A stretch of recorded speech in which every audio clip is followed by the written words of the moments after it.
Hello everyone, welcome back to our channel. వీటిని ఇంగ్లీష్లో ఎలా చెప్తారో ఈరోజు వీడియోలో తెలుసుకుందాం. నేను ఆల్రెడీ డే 1 వీడియో నిన్న అప్లోడ్ చేశాను. అందులో ఒక 5 సెంటెన్సెస్ అయితే ఇచ్చాను. మీరు ఒకవేళ ఆ వీడియో కనుక చూడకపోతే ఒకసారి చెక్ చేసి తెలుసుకోండి. వీడియోలోకి అయితే వెళ్ళిపోదాం.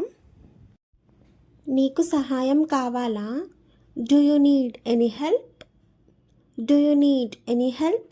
నీకు సహాయం కావాలా అని అడగడాన్ని do you need any help అని చెప్పొచ్చు. చార్జర్ తీసుకురా, బ్రింగ్ ద చార్జర్. చార్జర్ తీసుకురా, బ్రింగ్ ద చార్జర్.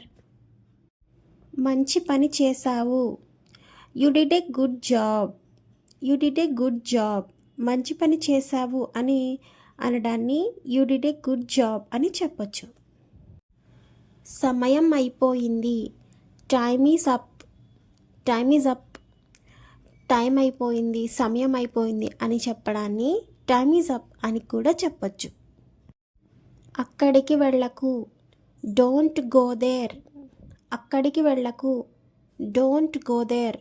అక్కడికి వెళ్ళకు అనడాన్ని డోంట్ గో దేర్ అని చెప్పొచ్చు. నిన్న మీరు నేర్చుకున్న ఈ 5 సెంటెన్సెస్లో ఒక సెంటెన్స్ అయితే ఇచ్చాను. దీన్ని ఇంగ్లీష్లో ఏమంటారో నాకు కామెంట్ చేసి చెప్పండి. So that's all for video guys. రోజుకి అట్లీస్ట్ ఒక 5 సెంటెన్సెస్ అయినా ఇంగ్లీష్లో నేర్చుకోవడం మీరు ఒక హాబీగా అయితే అలవాటు చేసుకోండి. దానికోసం మన ఛానల్ని సబ్స్క్రైబ్ చేయండి, లైక్ చేసి షేర్ చేయండి. బాయ్. నెక్స్ట్ వీడియోలో మళ్ళీ కలుద్దాం.